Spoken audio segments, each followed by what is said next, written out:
Red Cross para yan sa emergency, sa dugo. Hindi yan ginagamit para i-plaster mo yung mukha mo doon. Kung hindi ang presidente nagkalkal yan, walang mangyari. Yan ang sinasabi ko, bakit kailangan ninyo palitan. Mamili na lang kayo dito. Bakit ka magtiis sa ilang taon na yan, burdo na yan? Balita ako, panahon pa ni Lapu-Lapu, nandyan na yan eh.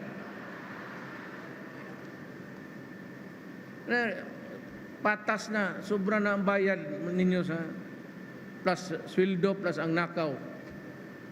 Hindi niya binabayaran.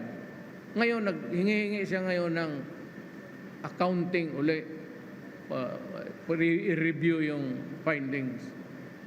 Kita mo, kung hindi ako ang presidente nagsabi, hoy, putang ina ka, may utang ka, diniswal ko, bayaran mo. Hindi lalabas yan.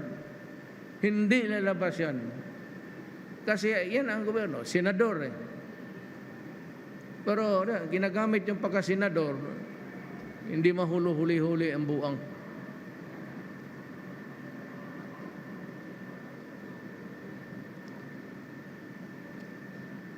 Ang sunod, ito. Alam mo, bata pa ito, bagong graduate lang. Number 1 sa bar. Siya, kay office ni Estelito Mendoza, iyon man ang aming law office na kinuha. Siya yung inassign. Ang administrative to, hindi kriminal. Pero yung administrative na paano, hindi ako sumunod sa COA. Ayaw kong sumunod sa COA. Ayaw ko. Alam mo bakit? Noong una, bago akong mayor, gusto ko magbili ng mga computer.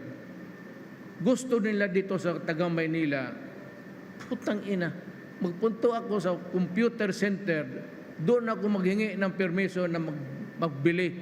Sila ang magbili para sa Davao City. Sabi ko, hindi, kasi yung pinili ninyo mahal, ito may mura. Hindi talaga ako sumunod. So nagbili ako ng mura, ay yung pinakamura.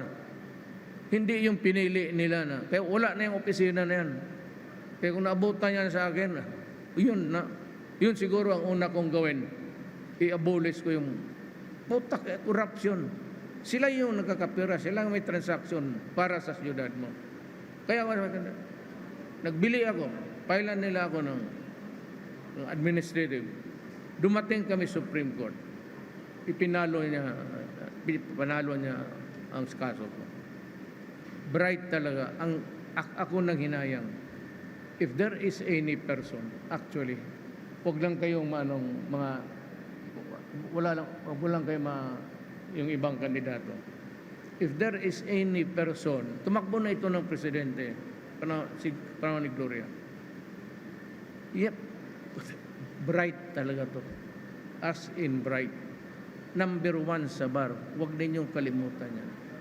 At ako na ang nagsabi, kliyente niya ako, pinapanalo niya yung kaso sa Supreme Court mismo.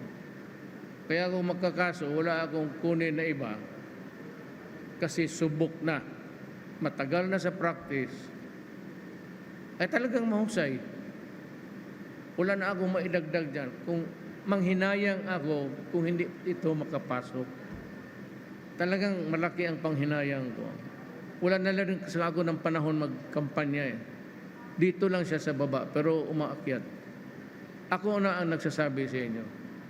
Walang partido, gano'n. Iakyat ninyo ito sa Senado at alam ko, hindi kayo magsisi. Mayaman na, pag-practice pa lang sa law, mas lalong yumaman, at number 1 sa bar top notcher, si Gibo Teodoro. Tanda nung bata pa kami noon, medyo ako, pero yun ang Manghinayang talaga ako sa totoo lang.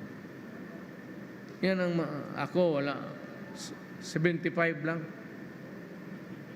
Lahat ng galing kindergarten hanggang 75. Upo ka na muna. Opo. Yan sila mga Ako 75. Nanay ko maestra. Galit na galit. Bakit ka ganyan, Rodrigo? Ano ba talaga? Wala naman pag-asa. Hanggang 75 ka lang. Sabi ko, ma, bigyan mo man ako ng 80 ngayon. Anuhin ko man yung sobra. 75 nandyan naman ako. Oh, ikaw kasi laro dito, laro doon. Pagdating namin sa law school, dumating na ako ng law school, 75 yan hanggang sa law school naman, marami namang, yung isa nga naging justice, dalawang classmate ko naging justice sa Supreme Court. Yung isa dyan, kasama ko, pag sa library kami, magtinginan kami, ano, ikaw, tindig na kaagad dyan. Bababa kami ng Mindiola, yung Mindiola Bridge. Tapos may, ano ito, ano bang pangalan ng ano yan? Ligarda. Yan, sa kanto na yan, makita ninyo, puntahan ninyo. Chilled beer. Ayun. Doon kami malapit na. Kaya pagkuha ng bar, tama-tama wala makapasa. Okay lang, sabi ko. Hindi ko kailangan yung 90. Ngayon, kita mo, yung defense secretary ko, si Lorenzana, valedictorian yan. Esperon, valedictorian. Si Sunny Dominguez, yun, kababata ko yun. Grade 1 kami hanggang valedictorian. Nag-eskwela sa sa labas, summa cum laude.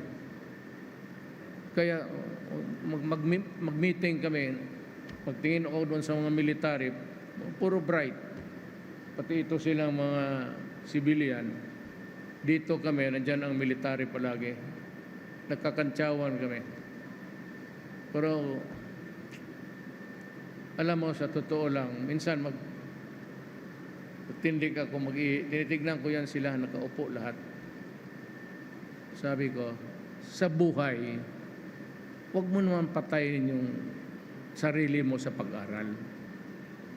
Yan tama lang. Kasi, gaya ko, 75, ang kaharap ko, puro valedictorian, summa cum laude, utusan ko lang. 75. Kita mo? Huwag ka masyadong magsubra. Kalimutan yung, huwag mo lang sayangin ang pera. Yung, okay lang. Hindi ka na kailangan mag-ambisyon. Hindi ko nga alam kung bakit ako naging presidente. Sinabi ko yan sa inyo. Sino ba maniwala nung pinapatakbo nila ako ng presidente na ito, si Panelo used to write, until now, may column yan sa newspaper na, nandyan pa yung newspaper ninyo? 7 years ago, matagal na kami kilala nito. Matagal na, as in matagal. Halos pariya kami. Class 72 sa UP ito, San Beda ako. Talagang, sabi ko, mahusay. Wala akong kinuha na medyo kayo, bidaya kayo. Yan lang nga. I ponder on what I see in front of me. And I see a grouping of men with Sunny Dominguez, kindergarten pa kami yan. Kapitbahay kami. Valedictorian. Ako 75. Pero ang address ko ngayon, Malacanang, ha? Baka makalimutan ninyo yan. 2 months from now, punta kayo ng Davao, tignan ninyo ang bahay ko. Kayo ang taga Davao. Ano yun? Sabihin ninyo sa kanila, ako lang ang presidente na walang bahay dito sa Manila. Uwi ako doon sa amin, bahay na, luma. So the point is, hindi ko sinasabi na sila corrupt. Wala yan. Wala lang talaga. Wala akong bahay, wala. Kung may apartment man na kaya, malaki mo rin ang kunin ko sa gobyerno sa retirement ko. Ayaw ko lang sabihin, pero talagang baka sabihin dito, kinurakot ko yan. Gobyerno ang nagbigay, computed ng GSIS. Yun ang ating, sa mga yun ang ating bangko, tayong mga sa gobyerno. Tawagin ko si Astra Pimentel. Astra Pimentel, may dugo itong Muslim, may dugo itong halo na, yung native talaga.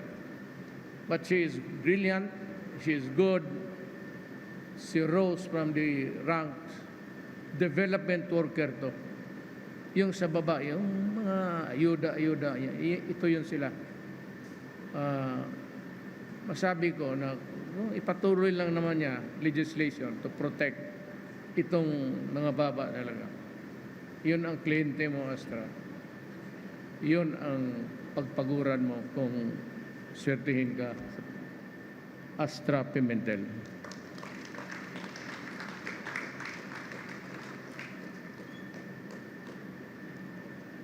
Greco Bilica. To si bakit mo inalis yung balbas mo? Mas mapansin ka ng mga babae kung alam mo kung anong papasok sa utak ng babae pag nakita. Ano kaya? Yung balbas mo, kalamayan dito, nagsisi ako, kaya sa isip nila, ano kaya kung andiyan asawa mo? Sinabi ko sa iyo, huwag kang mag-ano-ano dyan. You know, siya yung in-appoint ko, Anti-Crime Commission. Marami itong maximum ko, makukulong. Sigurado yan. Siya yung tigahabol ng mga mali dito, corruption doon. Siya yung file ng kaso. Ako, ayaw ko lang magyabang. Hindi ako nagpapapublish. Alam mo ba yung pastil, yung sa immigration na pastillas? Lahat doon, galing sa kanilang recommendation, terminated. Lahat yung sa immigration sa kanila yon. Kaya lang, hindi mayabang, hindi kaagad na papublish ng kung ano-ano. But he is kalaban niya yung graft and corruption. Matino itong tao na ito. Religyoso pa. Very religious man. Totoo. Kami lang siguro ang ewan ko. Greco Bilica. Tulungan ninyo. Marami man dyan. Palitan na lang ninyo yung iba. Kung meron kayong paborito, palitan ninyo yung iba. At subukan naman nyo itong mga tao ito.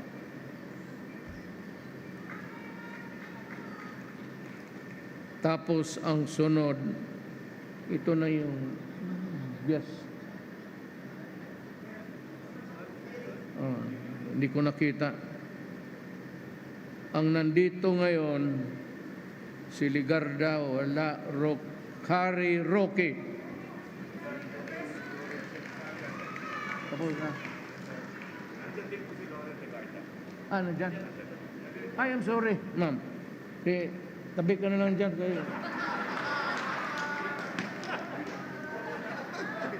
Unahin ko si Loren Ligarda. Siya ang alam niya kung bakit ko siya sinusuportahan. Just like Teodoro,